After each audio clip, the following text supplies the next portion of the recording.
श्री गणेशाय नमः। जय जय श्री गणेशाय नमः। श्रीमन्नारायण नारायण नारायण, श्री लक्ष्मी नारायण नारायण नारायण, श्री सूर्य नारायण नारायण नारायण, श्री चंद्र नारायण नारायण नारायण, श्री बद्री नारायण नारायण नारायण, भजमन नारायण नारायण नारायण, श्रीवर नारायण नारायण नारायण। जय जय श्री राधे कृष्णा, श्री सीताराम संकट मोचन। जय हनुमान।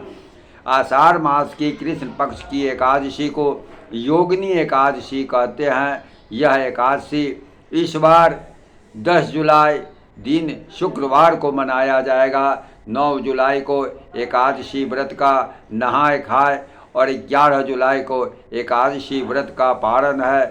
जय जय श्री राम, जय जय श्री राम। इसकी कथा इस प्रकार है। धर्मराज युधिष्ठिर कहने लगे, महाराज, मैंने ज्येष्ठ शुक्ल एकादशी के व्रत का महात्म्य सुना।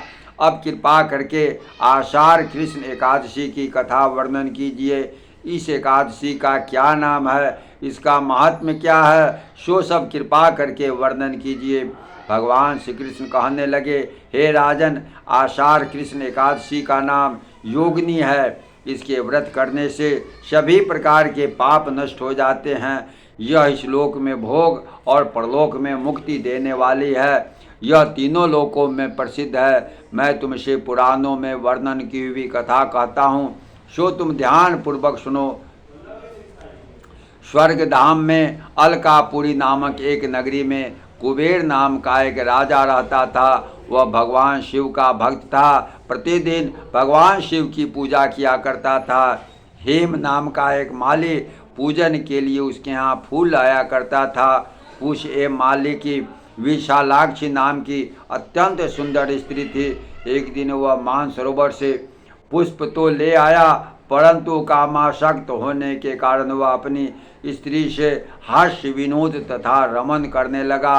उधर माली दोपहर तक पुष्प लेकर राजा के पास नहीं पहुंचा। उधर राजा उसकी रास्ता देखते रहे। अंत में कुबेर ने सेवकों को आज्ञा दी कि तुम लोग जाकर हेम माली के न आने के कारण का पता लगाओ, क्योंकि वह अभी तक पुष्प नहीं लाया है। सेवकों ने कहा, महाराज, वह पापी अति कामी है, अपनी स्त्री से हास्य विनोद तथा रमन कर रहा होगा।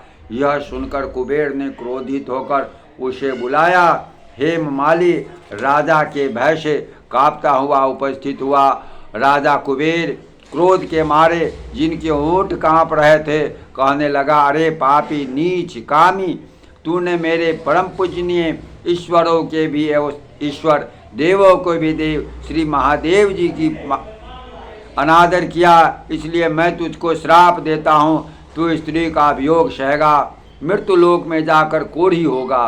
कुबेर के श्राप से माली का स्वर्ग से पतन हो गया। वह उसी क्षण पृथ्वी पर गिर गया। भूतल पड़ाते हैं उसको श्वेत कोढ़ निकल आया। उसकी स्त्री भी उसी समय अंतर्ध्यान हो गई।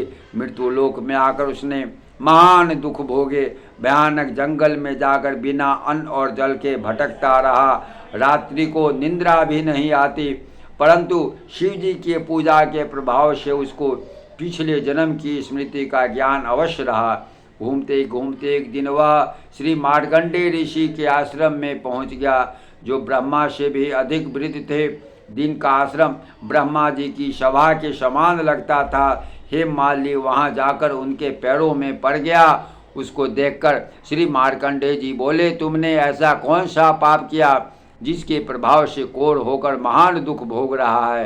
हेम माली कहने लगा, मैं कुबेर का सेवक हेम माली हूँ। मैं राजा की पूजा के लिए नृत्य प्रति पुष्प लाया करता था। एक दिन मुझे अपनी स्त्री के साथ विहार करते देर हो गई और दोपहर तक पुष्प लेकर नहीं पहुँच सका, तो उन्होंने मुझे श्राप दे दिया, तुझे स्त्री का वियोग होगा और मृत्यु लोक में जाकर कोढ़ी बनकर दुख भोगेगा।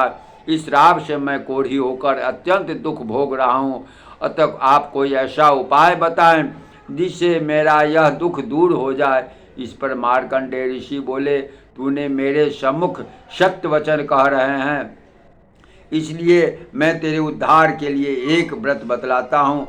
यह तू आषाढ़ मास के कृष्ण पक्ष की योगिनी नाम की एकादशी का विधि पूर्वक व्रत करेगा तो तेरे सभी पाप नष्ट हो जाएंगे। यह सुनकर हेममालिनी ने अत्यंत प्रसन्न हो मुनि को साष्टांग प्रणाम किया। मुनि ने उसको अत्यंत स्नेह के साथ उठाया। हेममालिनी ने मुनि के कथनानुसार विधि पूर्वक योगिनी एकादशी का व्रत किया। इसके प्रभाव से अपने पुराने स्वरूप में आकर अपनी स्त्री के साथ विहार करने लगा। हे राजन, यह योगिनी एकादशी का व्रत 88,000 ब्राह्मणों को भोजन कराने के बराबर फल देता है। इसके व्रत से समस्त पाप दूर हो जाते हैं और अंत में स्वर्ग प्राप्त होता है। प्रेम से बोलिए एकादशी महात्म्य की जय। जय जय श्री राम। श्री राम जय राम, जय जय राम। संकट मोचन जय हनुमान। राम जय जय राम, संकट मोचन जय हनुमान। जय सिया राम, जय जय सिया राम, संकट मोचन जय हनुमान। जय राधे कृष्णा, राधे कृष्णा, राधे कृष्णा।